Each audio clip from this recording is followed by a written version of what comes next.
Oke, balik lagi di Gede TV bersama saya Dika. Kali ini saya nggak sendirian, ada beberapa teman saya yang menemani saya di sini. Oke, di sini ada Andre Simanung Khalid. Yo, Oke. halo. Di samping kiri saya juga ada Mas Farid. Halo. Oke, di sini kita akan beberapa pertanyaan nih dari netizen mengenai digital marketing nih Mas dan gue. Nah, oke. Langsung aja nih kita langsung bacain satu persatu ya. Dari pertama nih, Zubaidah di Jakarta Pusat. Dia mau nanya, Kak, mau nanya dong, untuk membangkitkan citra bisnis konvensional ke digital marketing itu bagaimana caranya, Mas? Nah, kalau misalkan berbicara, ini kan berbicara bisnis ya. Oke. Nah, berbicara bisnis, otomatis bisnis itu bagaimana caranya bisa profit, ya. Ya, betul. Nah, apalagi kita itu sedang di masa pandemi. Masa pandemi.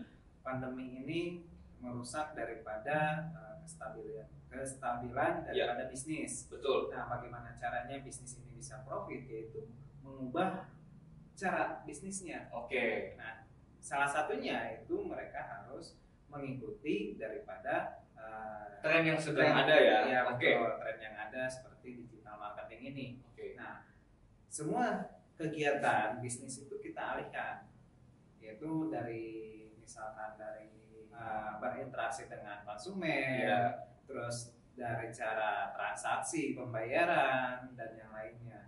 Nah, di sini pun ada metode bagaimana bisa meningkatkan omset.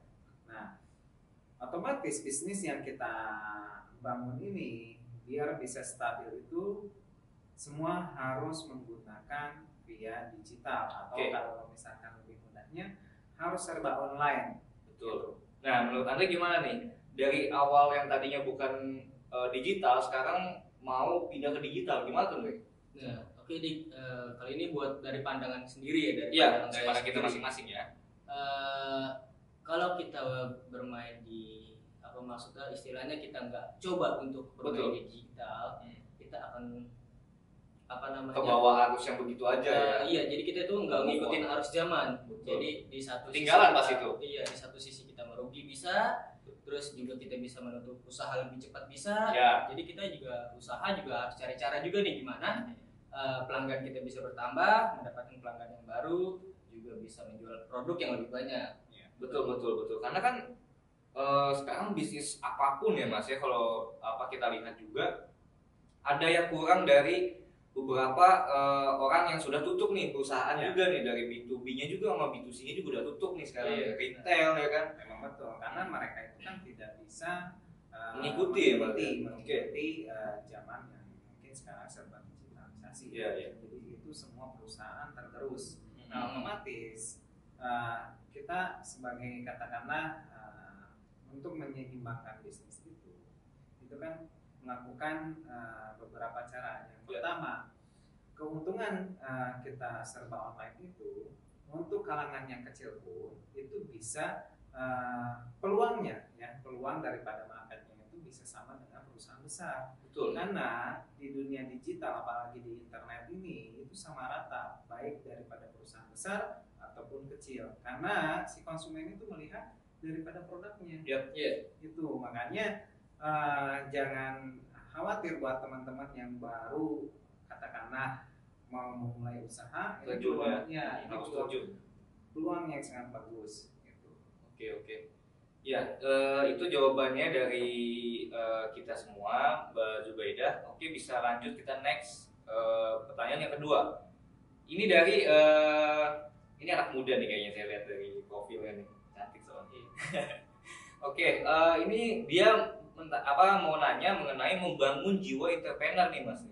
Ada wejangan kah dari Mas Farid atau dari Andre juga? Saya Mas Farid. Kalau misalkan untuk jiwa entrepreneur sih sebetulnya satu, ya dia harus, kalau misalkan bahasa Sundanya itu kekeh. Oh, kudu geget gitu ya Mas ya. Harus memiliki komitmen. Ya. Kalau misalkan prinsip juga ya Mas. Betul. Kalau misalkan tidak memiliki komitmen, sulit. Apalagi kalau misalkan kita baru membangun suatu bisnis terus mengalami kerugian dan kita berpikir membuka bisnis itu membuang biaya. Emang betul. Kalau misalkan membangun bisnis atau membuka usaha itu otomatis itu harus berani rugi dulu. Iya, betul. Nggak mungkin tiba-tiba ujuk-ujuk ada uang gitu ya Mas ya. Turun dari langit kan nggak mungkin gitu ya kan. Benar. Tuh. Nah itu dari Andri gimana nih? Ada tanggapannya nggak dari jiwa-jiwa entrepreneur yang ada di diri lu sendiri nih untuk bisa diterapkan sama orang-orang lain? Iya, kalau intinya sih bagi saya pertama benar kata Mas Farid tadi quote Bigman ya. Untuk seumuran kita juga kan masih labil orang-orangnya. Jadi kalau misal merugi sekali, udahlah gue nyerah gitu. Jadi ya istilahnya gitu, apa yang kita mau tuju harus benar-benar dituju gitu. Walaupun rintangannya kayak gimana, tetap kita harus tuju. Ya. Oke, benar ya. Harus kekeh ya Mas ya, tetap ya. Ulet semuanya. Karena kalau misalkan kita sudah memiliki komitmen, itu kan otomatis harus direalisasikan. Iya. Nah, setelah direalisasikan, kita harus konsisten dengan apa yang dikerjakan. Karena kalau misalkan kita bisa konsisten, kita kan kalau namanya bisnis kadang naik kadang turun ya. Yep. Tapi dengan konsistensi yang kita bangun seorang pengusaha atau jiwa pengusaha, otomatis suatu saat pasti mengalami bisnis yang katakanlah memiliki omset yang sangat besar. Iya, pasti kan. Nah, mungkin banyak cobaannya. Yang salah satunya itu adalah nanti ya ketika menjalankan bisnis kerugian, masalah internal, masalah manajemen, dan banyak sekali. Makanya ini harus dimatangkan ya Mas. Betul. Benar-benar banyak masalah ke depannya. Ya, betul. Jadi jangan berpikir kalau misalkan membuka usaha itu langsung profit enggak. Ya, betul. Karena pasti mengalami kerugian, tapi kita harus pahami kalau misalkan sudah mengalami kerugian, gimana caranya kita mencari solusi. Iya, betul. Solusi yang terbaik agar tidak merugi. Iya, sebenarnya kita nggak bisa membendung ya Mas ya masalah itu datang ya, tapi kita bisa meminimalisir lah setidaknya gitu loh. Oke, itu jawabannya ya. Nah, yang ketiga nih dari Nur Ali Hamid. Oke. Ini cukup lumayan bagus ya pertanyaannya ya. Untuk lokasi berpengaruh nggak sih Kak? Gitu.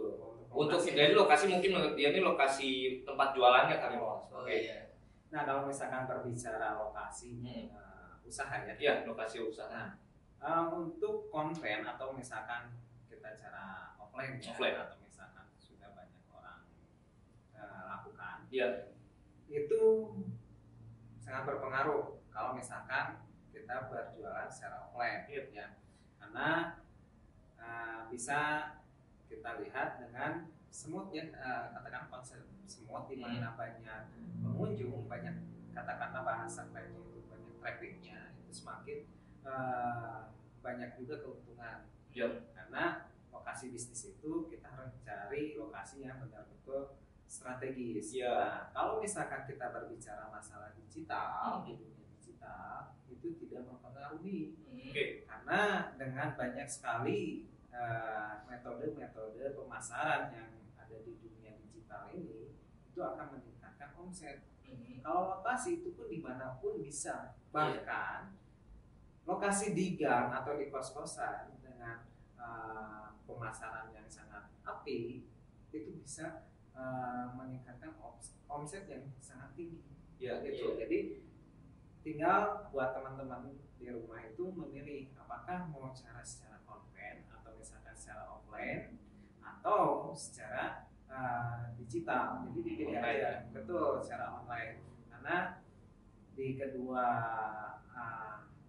ruang lingkup itu ada caranya juga. Betul, segmennya juga berbeda ya Mas. Segmennya berbeda.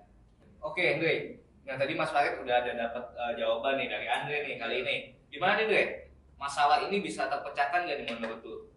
Kalau menurut saya sih ya benar kata Mas Farid juga lagi ya, benar, emang benar. Kalau untuk offline itu kita emang harus waspada untuk masalah lokasinya. Cuman kalau dengan kata lain kita berusaha untuk berjualan di online, untuk di lokasi manapun kita fine-fine aja, bisa-bisa aja.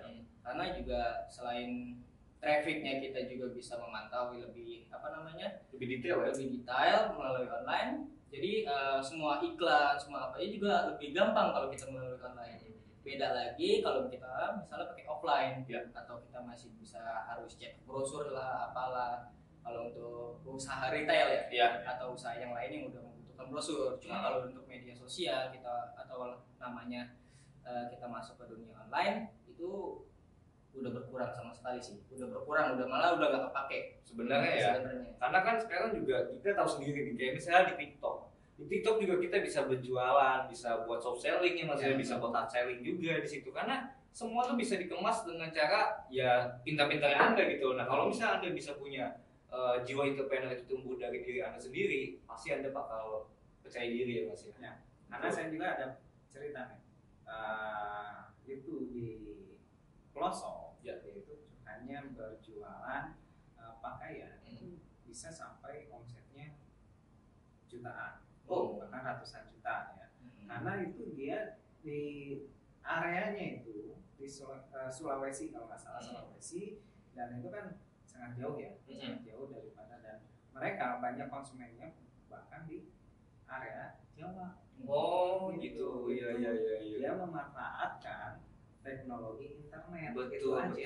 Itu contohnya itu ya. Iya betul, contohnya itu. Jadi untuk masalah lokasi mungkin tidak perlu khawatir. Yang penting bagaimana caranya teman-teman di rumah itu memikirkan produk yang teman-teman itu bisa dikenal oleh banyak orang. Iya betul banget. Jadi semuanya nggak usah takut buat mencoba hal baru yang sebenarnya ini harus kita jalanin ya Mas ya. Betul. Kembali lagi itu makanya harus memiliki mental yang kuat. Ya, itu dia betul.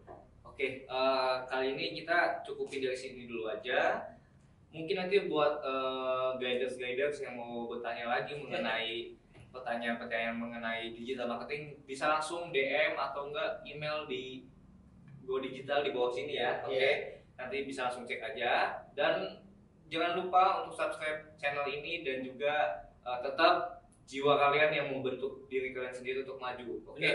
Oke, ada pesan terakhir untuk dari Mas Farid? Nah, mungkin kalau misalkan dari saya buat teman-teman di rumah, yang pertama yang harus dilakukan sebagai pembisnis pemula, ya, diartikan seperti itu, teman-teman harus mengikuti komunitas. Betul. Karena kalau misalkan dengan komunitas, di sana banyak sekali ilmu yang akan didapatkan. Pertama, mungkin yang sudah di komunitas itu pasti ada orang-orang yang sudah sukses.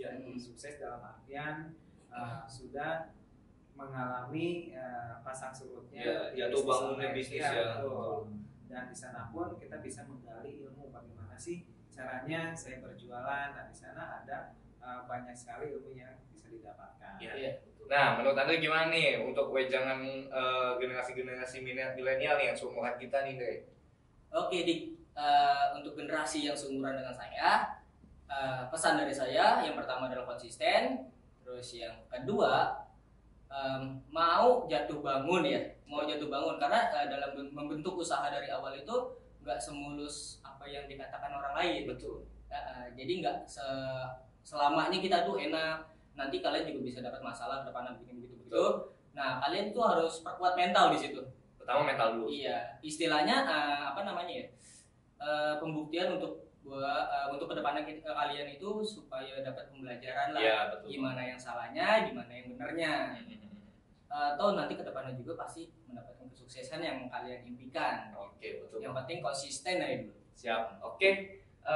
Cukup di sini pertemuan kita hari ini. Nantikan lagi ya untuk beberapa perbincangan mengenai digital marketing di dunia bisnis ini. Oke. Salam untuk kalian yang ada di rumah, dan see you next time. Bye bye.